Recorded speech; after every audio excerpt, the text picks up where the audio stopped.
everyone, and welcome back to my channel. It's just me and my kitty here. This is Teetsy.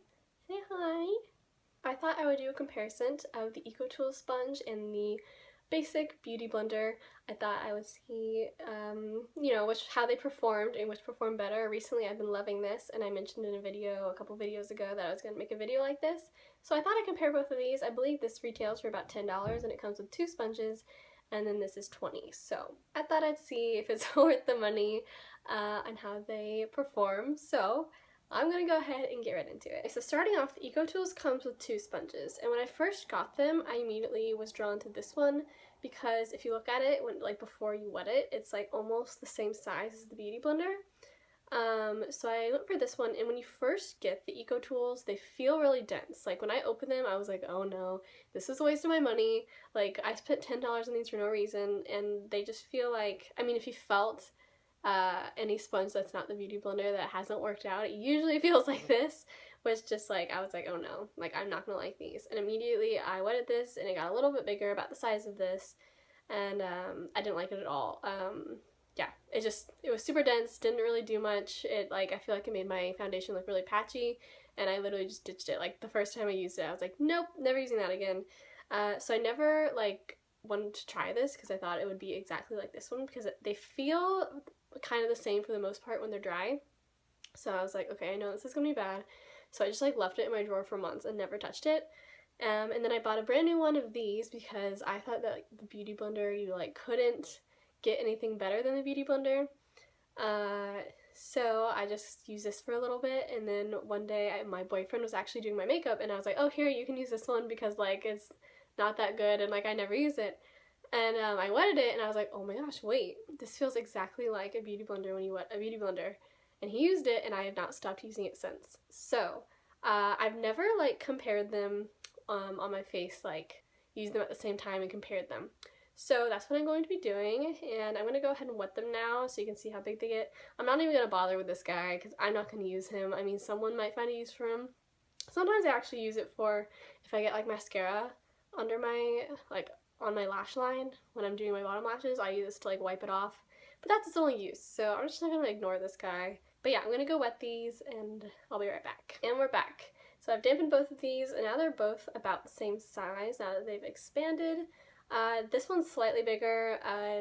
Beauty Blender is, I'd say they're pretty much the same size, but I forgot to mention this one has the flat side and then a shorter flat side, and then the top is just, what would you straight across? It's just cut off right here. It's flat. That's what I'm trying to say. The top is flat. And I feel like the flat top comes in handy when you're doing your makeup. So yeah, and the Beauty Blender is just the normal teardrop shape. And for how they both feel pretty much the same. I feel like this is maybe slightly more dense, but not in a bad way, because when you use it, I don't know, I feel like it doesn't affect anything. Yeah, this one's a little bit more squishy, and for this I'm going to be going in with more of a full coverage foundation. I haven't worn foundation in so long, but I thought for this experiment I would use something more full coverage so we could see how it deals with that and if it affects the coverage.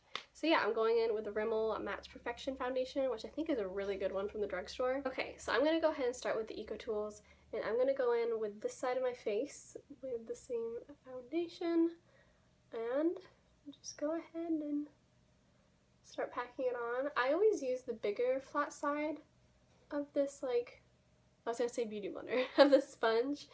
I don't know, I just feel like it works best. But yeah, I mean, I've been using this one for so long, I don't really know how to describe it because I'm used to this one. I haven't used the Beauty Blender in a while. So to me, it's just applying everything really nicely.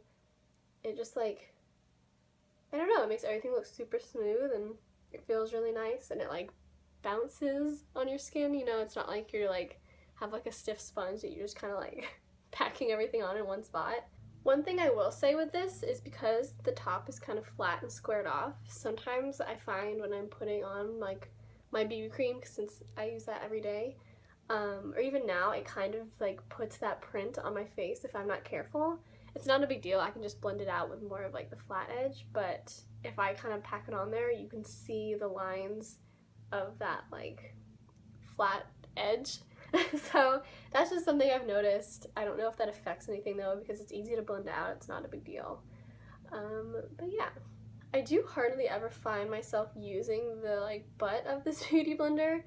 Or not, the sponge. I keep calling it a beauty blender. I feel like that's just like the generic name for every sponge now. It's just like a beauty blender. Anyway, but I hardly ever find myself using that with the real beauty blender. I feel like that's the only part I really use. Maybe I'm just thinking that. I don't know, but I feel like the bottom side is pretty dense compared to the top, so I just never really find myself using it unless I am blending out those like harsh marks, or sometimes I'll go in on my eyelid and kind of swipe away the extra product.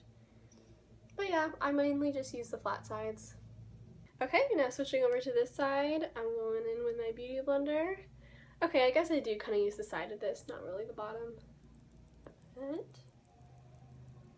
now I'm just applying this. I forgot how good foundation makes my skin look. I haven't worn foundation in so long. Okay, immediately I'm noticing this feels a lot lighter. Wow, this is weird. I haven't used this thing in so long.